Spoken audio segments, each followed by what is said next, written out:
So that was a little bit of my mindset when I got back into it. Like, okay, I'm going to do things differently this go round. Hmm. So I did Hmm. that for some years, and then I got my license. And I Okay. got my real estate license because I wanted to be able to help people directly. As an underwriter, I was Nice. behind the scenes, and it's of course doing the approval process, but I didn't actually see people get their keys. So that was the Mm. shift for me why I decided to flip to the actual real estate side and get my license so I could be hand on with the actual people that were purchasing the homes.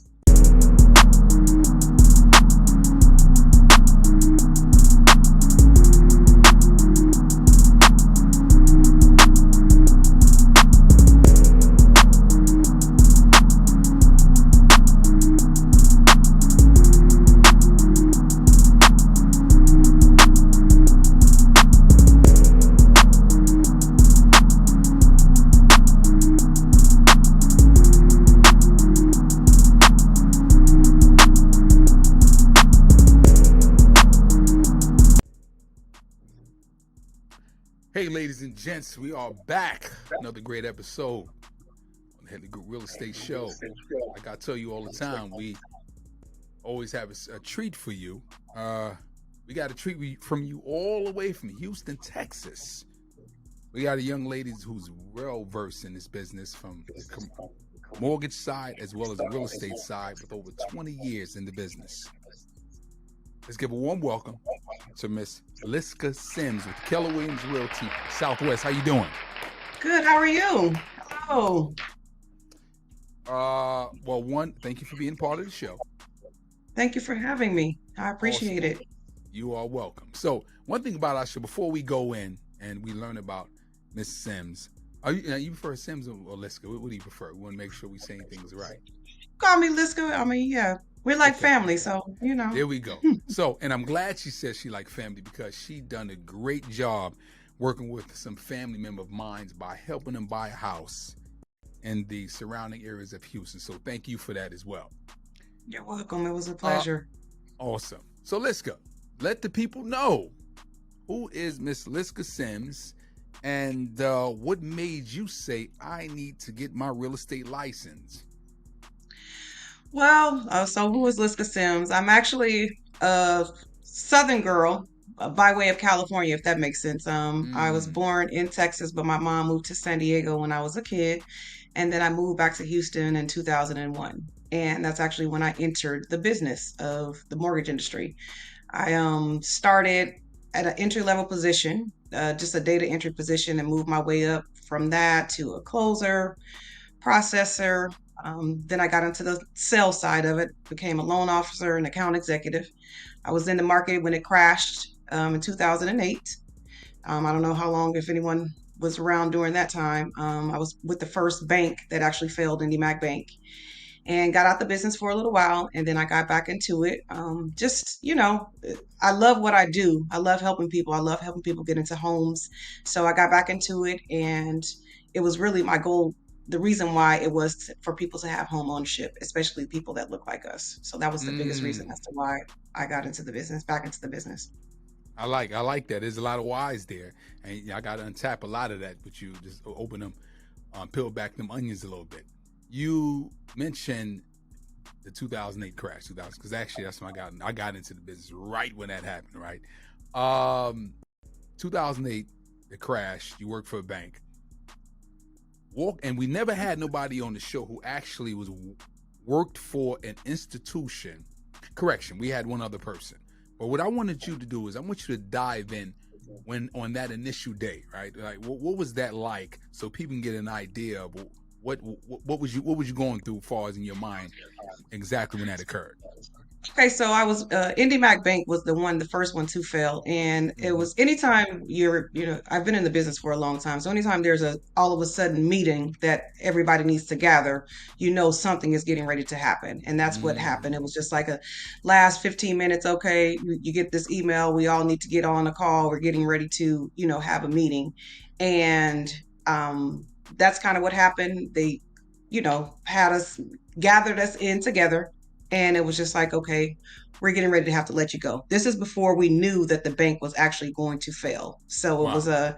gonna let you go. You got your severance packages based off of your time there. So they did pay us, but that was just it. You called in 15 minutes and that's the end. And then after we were let go is when you started hearing that the bank actually failed. So it was Mm. very traumatizing.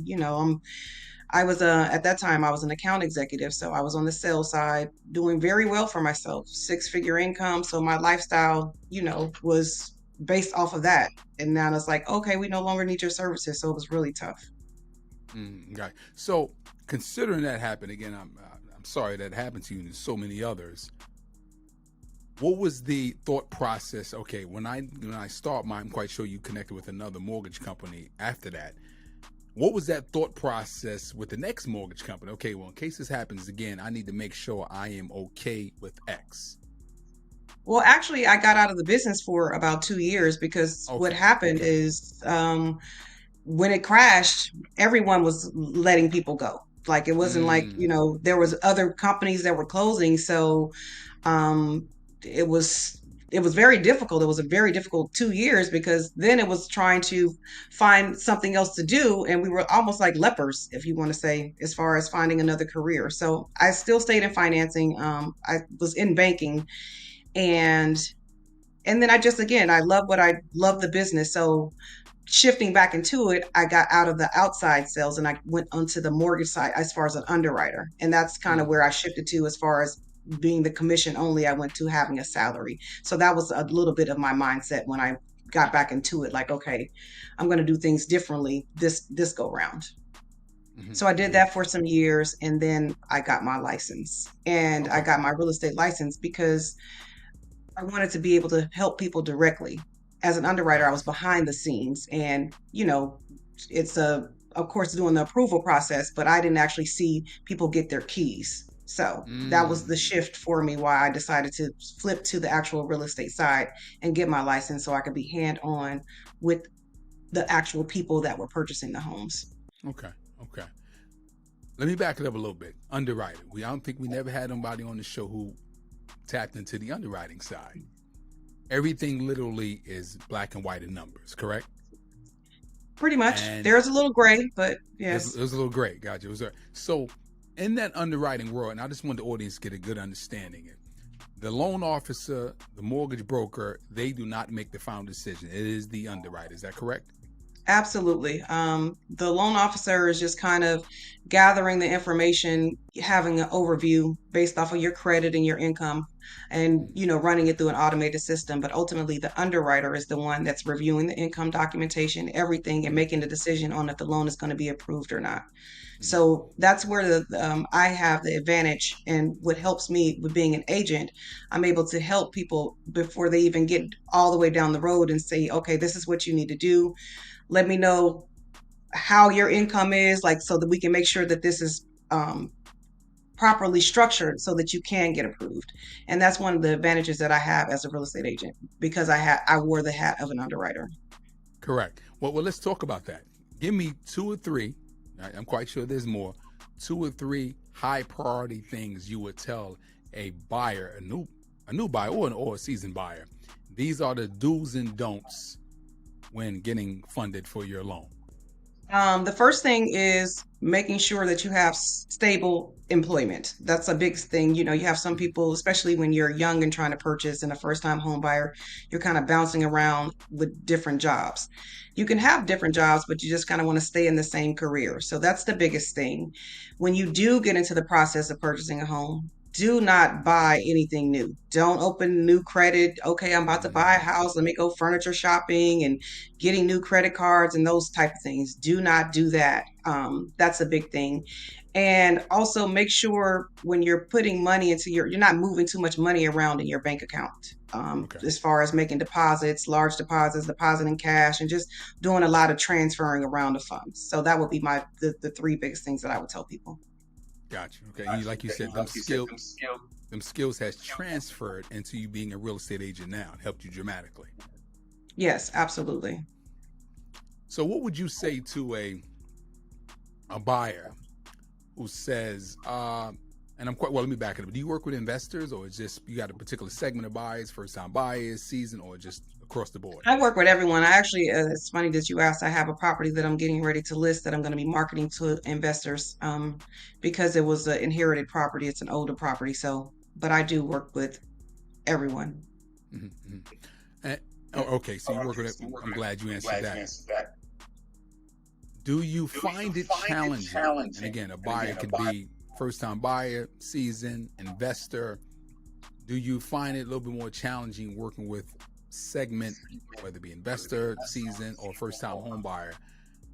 Because we all know, and again, I'm in the business, that some investors, they don't want to deal, they want to steal, right? Sometimes they want to kind of utilize your time, and really the output you're getting from that is minimum, right? Walk us through probably a scenario, if you had one, where you had said buyer that was just really just a little bit challenging. I actually recently had a buyer, and you hit it on the head with the investor, by the way. But I recently had a buyer that was not honest upfront about their situation. So that's kind of the challenging part, where you have to establish trust with someone. Mm-hmm. So they don't always want to disclose all of the information up front, and then you kind of get into the deal, especially with their financing part, and they're not being honest or having disclosed or withholding information. So that happened recently, where I had they provided a pre-approval, because I always require someone to give me a pre-approval before I start showing homes, because I don't want to waste my time, I don't want to waste their time. So they had the pre-approval financing. However, the way that it was pre-approved, they hadn't disclosed all the information to the lender. So it just kind of became really challenging, and then I had to step in and find another lender for them. So it really just kind of, but that was the biggest thing I find, where people are not always honest upfront about their situation. And I think that just becomes a trust thing, where they don't want to disclose all of their business. Are you looking to join a winning team? Join us as a broker and receive high-level training, mentorship, and an awesome commission structure. If you're interested, visit www.theheadleygroup.com or call us at 336-904-6212. We look forward to partnering with you. Do you think that was partly the lender's fault as well, by not requiring or doing their due diligence part of getting all the information before they issued that pre-approval, or not? I do. I think it was both. I think the lender didn't dig in far enough, and then I also think that the client was just withholding the information because the lender didn't. But again, because I have that underwriter hat when I'm having conversations, because I have conversations, I'm like, this isn't sounding right. There's going to be a problem here, and then I was on top of the lender, like, hey, or what's going on here? So again, I wear many hats because I have my underwriter hat on all the time. Nice. We're going to segue a little bit, talk more or less heavy about the real estate agent side. A new agent getting into the business, or a seasoned one, watching the show now, and without you getting too specific, it's up to you if you like. What is some of Liska's lead generating tactics, or what would you suggest to the viewers watching? I need to get more business. I'm licensed now, and where do I get leads from? The biggest source of leads is going to be your sphere.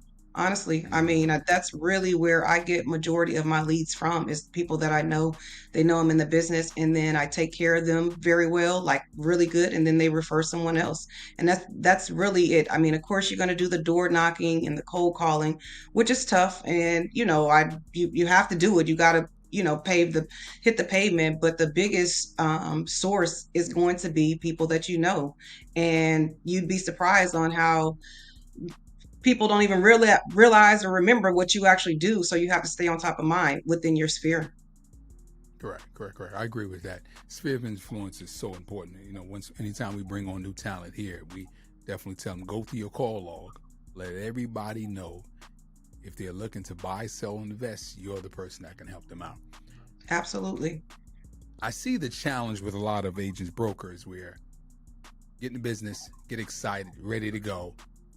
I've called my sphere of influence, but somehow I've always looked at it as like a plane descending. I had to get excited, next on the plane descending. Momentum, the motivation starts to decrease. What could you suggest to keep that momentum high, where you can continue to keep that business coming in, or try to come in? Um, Make sure that you're always learning. I mean, just kind of learning new things, taking as many classes as possible, when different companies are offering things. So that kind of keeps it, for me personally, it keeps me motivated because I'm always learning. So in my learning and taking these courses or different things, then it's helping me stay motivated and stay on track. Especially if Mm. it's tough when you're a dual career. I can only imagine. I think, but I'm a full-time agent. I'm not a dual career. So Nice. just trying to find that balance if you are dual career, but the motivation will come when you're taking the classes and then you get that first deal and then just kind of running with that, making sure you're marketing that so that people see what you're doing and you're successful at it. So that's Mm. personally what I do. No, I agree with that 100%. That one thing is you have to have the information. You got to know what you're talking about. Because you get out there, you start meeting these buyers or sellers. People pick up on, she don't know what she's talking about, or he don't know what he's talking about after a while. Because I do think with the power of the internet, social media, how to buy a house, how to sell a house, is all literally all over the place. But what are you going to do to make yourself stick out for them to say, I need to choose you? And you've said that in terms of having the background, mortgage side, underwriting side, so that definitely makes you a unicorn, so to speak. You're working in the field and you run into a situation, and I'm trying to just paint a picture here. You run into a situation where you're showing a property and there's other agents, like in other words, hot new listing, everybody's out there. Everybody wants to kind of, get this for their client. Your buyer says to you, hey, listen, I know you can't make it. Say you got another point. I want to see it in 15 minutes, but you got other appointments lined up. Can you give me the lockbox code? Because I want to get out, I want to be in and out. And the reason why I'm bringing this up, because this is, hate to say it, but it's common practice in this field, right? Agents who lazy, they don't want to go out there. They'll just give the code out. Let the audience know the results that can come from that, or whatever your response is on that. That is definitely a no, like a major Exactly. no, because I mean, anything could happen with the buyer, with the client going into a home. I mean, and it's illegal to do that. Let's just start there. It's illegal to do Correct. that. Only a agent should actually be opening someone's lockbox, because that's a ethical issue. So I definitely would not do that. If I'm unable, I have partnerships. That's the other thing. Being in real estate, it's important to build relationships and partnerships to where I would Correct. reach out to another agent to see if they could actually help me out to get the client into the property. I would never give them the lockbox to be able to get Exactly. into it. And the reason, like I said, I had to give that question out, even though I knew what the answer was. But I can say it, but they need to hear it from you. Might have Houstonans or people in the community may say, I need to hear it from Liska. This is exactly what not to do, because so many agents do. Hey, here's the code. I ain't going out there. Just don't tell any people you got it from, unfortunately. But Liska's Right. not doing that At all. at all. We talked offline, and you said you working on a buyer's workshop, buyer's seminar. Talk to us about that. Yeah, so again, I am an advocate for getting people in homes. If you can pay rent, then you can actually pay a mortgage. That's just the bottom line. And Mm-hmm. it's investing in something that you would have ownership in and have it as an asset. So I have another partner, a lending partner. Again, I'm all about relationship building. I have a lending partner, and then I have a partner with a sales agent with not Keller Williams, I'm sorry, with Perry Homes. So Perry Homes, the sales counselor there, is allowing me to do a first time home buyer seminar in a model home there. Nice. And within this, I also have a lending partner, where she's going to come out and speak about the financing part, because that's the biggest part about being able to purchase a home, knowing where you are financially, and what you qualify for. So we just had our first one on the past Saturday, but we're going to start doing this maybe every other month, because it was such a Mm-hmm. success, where it was Mm-hmm. about 12 people showed up on a Saturday. We had mimosas and muffins, and it was just breaking it down to where people could understand that it's not as hard or difficult as it to purchase a home as you think it is, and just having the Correct. information and knowledge about it. Having the right people to guide you too. That's when you come in. Absolutely. Rates. Definitely different market as it was 6, 7, 8 months ago. right? People Absolutely, said, it "No, I is. don't want to buy. I don't want to get into this multiple offer situation. Too many agents. I'm going to wait." What would you say to a particular buyer now, because the rates is much higher than it was then, who's still on the fence about buying? Well, I just had this conversation on Saturday. My thing is, you marry the house, and date the rate. As far as that goes, you have to.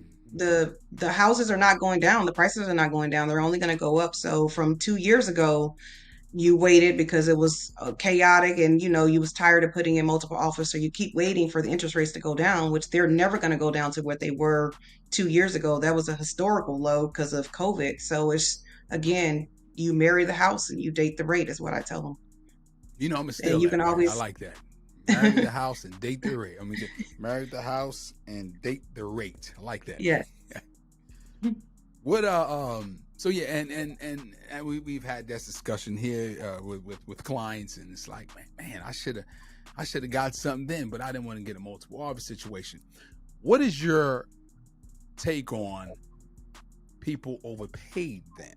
Right, because the house is probably worth $340. The fact that it had multiple offers, you got caught up in the competition, and you actually played $365. Now, and if you do the same appraisal, the house is probably $5,000-$10,000 less than what you paid for. What would you say to a buyer who's thinking about selling for whatever reason? If they overpaid for the house that they purchased. Correct. They overpaid for it, but now it appraises now, and the value is just a little bit more lower because they got caught up in that multiple offer emotions. Hey, I'm going 15 above. I would advise them to hold on to the property, as long as they possibly can, unless, if it's a situation where some people have to sell. But my recommendation would be for them to hold on to the property, because the value will eventually, it will increase. So that would be my recommendation. It wouldn't be just, again, I'm ethical agents, some will just want to get the sale, and that's not how I operate. So it will be, hold on to it. It's the value is going to increase.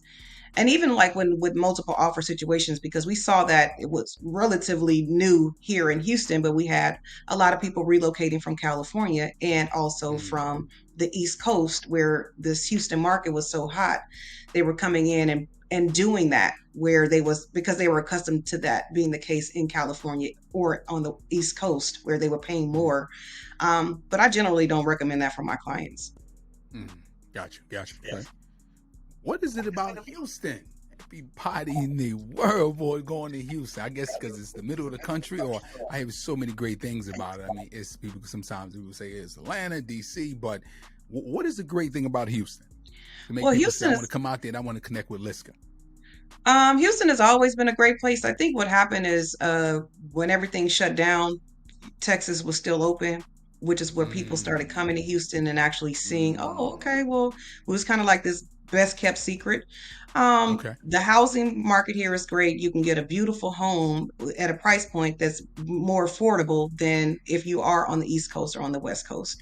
You have a lot of great eateries here, just, good vibes, and a lot of professional people. Again, people that look like us, that are professionals, that are doing very well for themselves. So I think that's people are kind of catching on to that with H-Town, because I always represent Houston.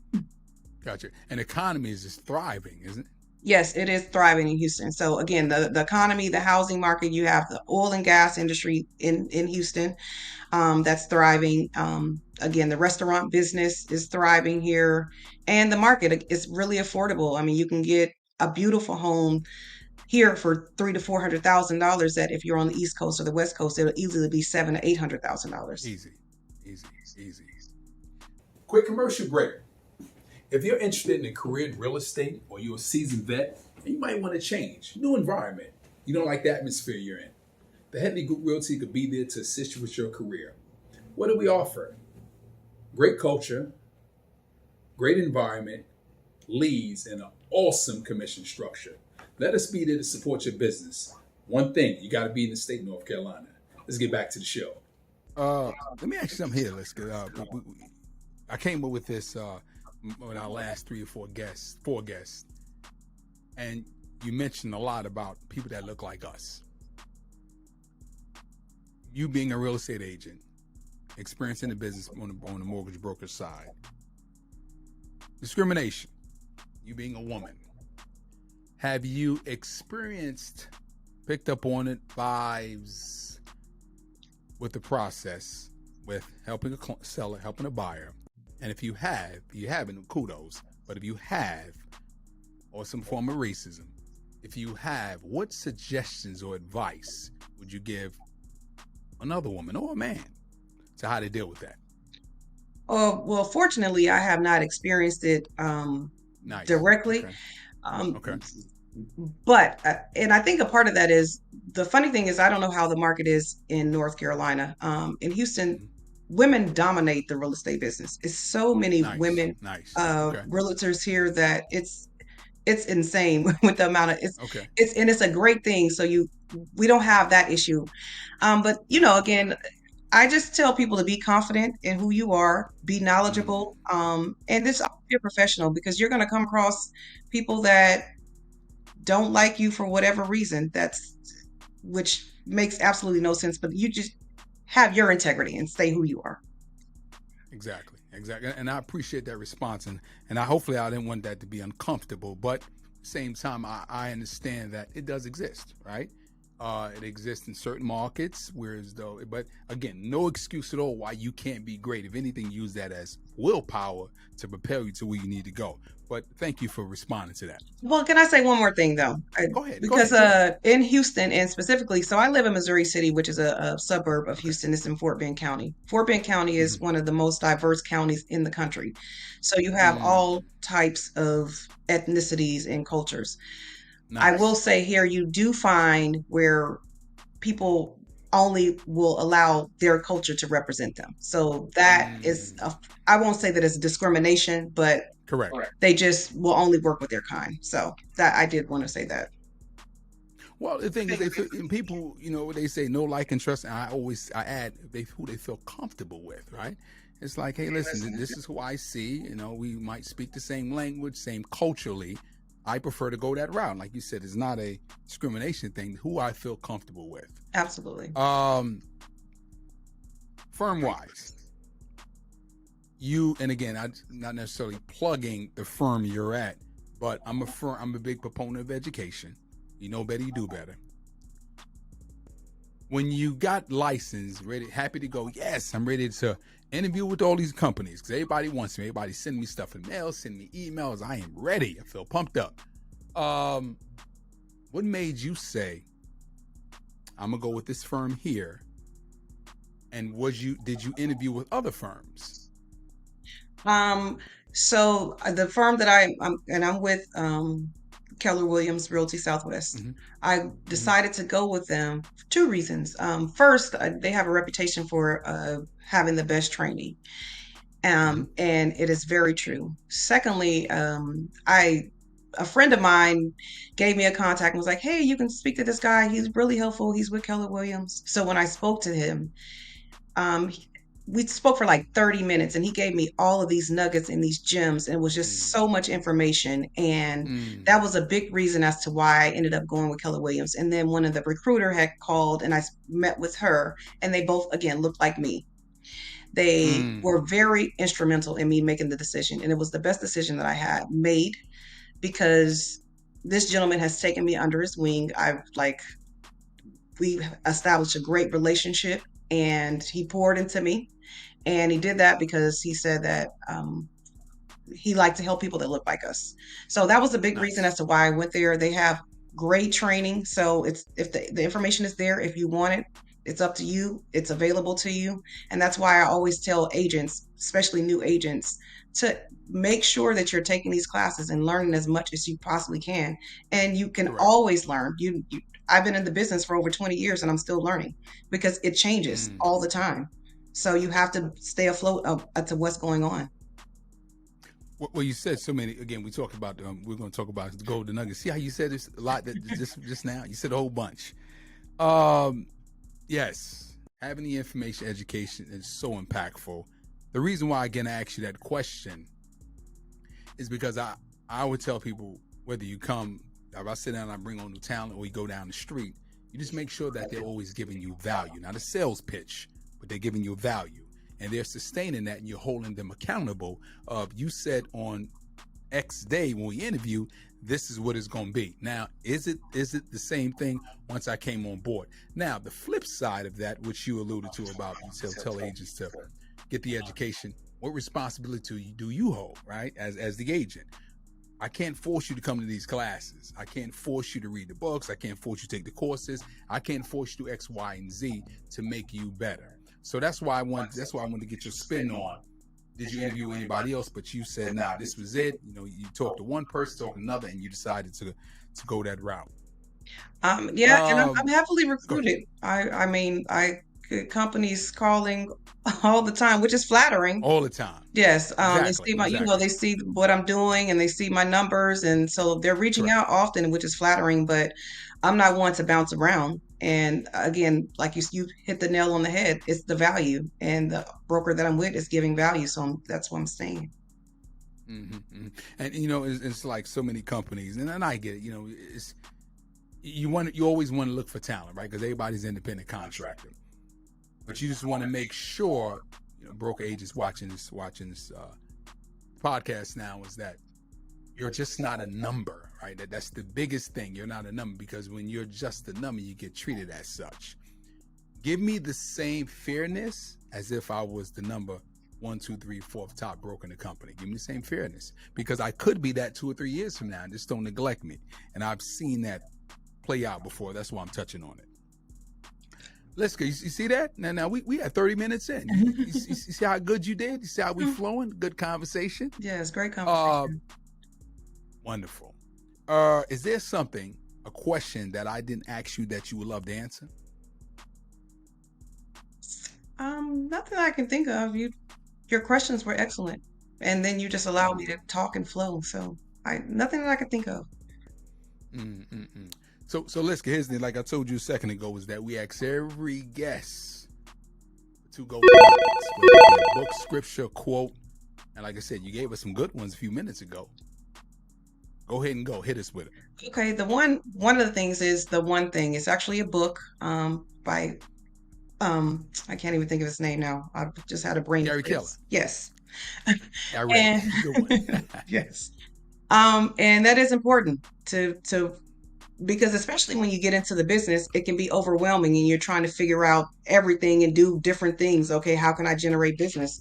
And you kind of want to dig in and focus on one thing and perfect that to go to the next thing. So I will say that. And again, just make sure you're always learning. Be learning based, so that you know what's going on, and that will help you be confident when you're talking to people, because you're going to always be talking about real estate.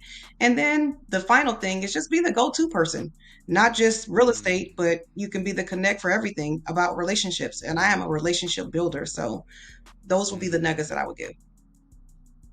I like that, what you said, the One Thing, which is a fabulous book.